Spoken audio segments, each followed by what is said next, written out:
सिर्फ जुमे ही के दिन नमाज पढ़ने वालों ज़रा अपने गरीबानों में झांक कर देखो कि हम मुसलमान हैं कि नहीं। सिर्फ जुमे के दिन मस्जिद में आ रहे हैं, जुमे के दिन की भी फजर की नमाज हम नहीं पढ़े होते हैं, और जुमे के दिन हम पहली सफ़ में आके बैठे 11 बजे से। मौलाना जर्जी साहब खुतबा देंगे, 11 बजे से मस्जिद भर। हज़रत उमर फारूक रज़ी अल्लाह ताला अन्हु ने एक बार फजर की नमाज पढ़ाई, और फजर की नमाज पढ़ाने के बाद जब सलाम फेरा तो क्या देखा कि एक आदमी की फजर की नमाज में एक रकात छूट गई, यानी वो बाद में आया था। हज़रत उमर एक रकात पढ़ा चुके थे, वो बाद में आया तो एक रकात में शामिल हो गया। तो अब जब सलाम फेरा जाएगा तो एक रकात बाद में पढ़ेगा ना, वो पूरी करेगा। तो हज़रत उमर ने उसको देखा, हैं ये बाद में आया, फिर देखते रहे, पता चला एक ही रकात उसने पढ़ी, यानी एक मिल गई थी, एक पढ़ ली और एक बाद में पूरी कर ली।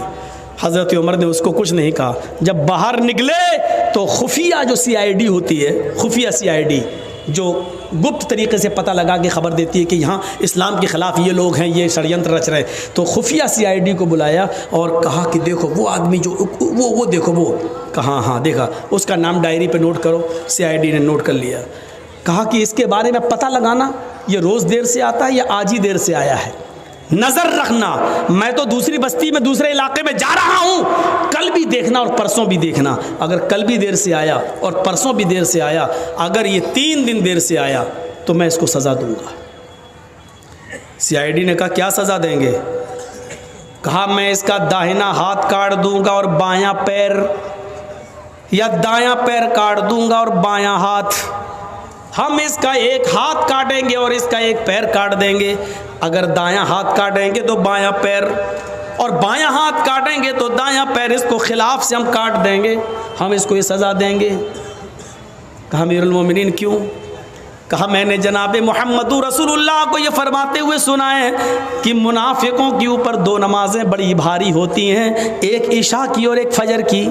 वो इशा की नमाज में सुस्ती करते हैं और फजर की नमाज में ताख़ीर से आते हैं। अगर ये 2 दिन और देर से आया तो मैं समझूंगा कि ये मुनाफिक है। 3 दिन अगर मस्जिद में देर से आया तो मैं समझूंगा कि मुनाफिक है। एक वक्त की नमाज छूटी थी, वो भी एक रकात। सिर्फ जुमे ही के दिन नमाज पढ़ने वालों ज़रा अपने गरीबानों में झांक कर देखो कि हम मुसलमान हैं कि नहीं हैं। उसकी फजर की नमाज नहीं छूटी थी, एक रकात छूटी थी, नमाज तो मिल गई थी, एक रकात तो मिली थी, एक रकात बाद में पूरी कर ली। पेशाब पायखाने में भी देर हो सकती है, सोकर उठने में भी देर हो सकती है। मोबाइल का ज़माना नहीं था, अलार्म का ज़माना नहीं था, आँख देर से भी खुल सकती है। बेचारा सो गया होगा या जंगल में खेत में लैट्रीन और पेशाब करने जाना पड़ता हो।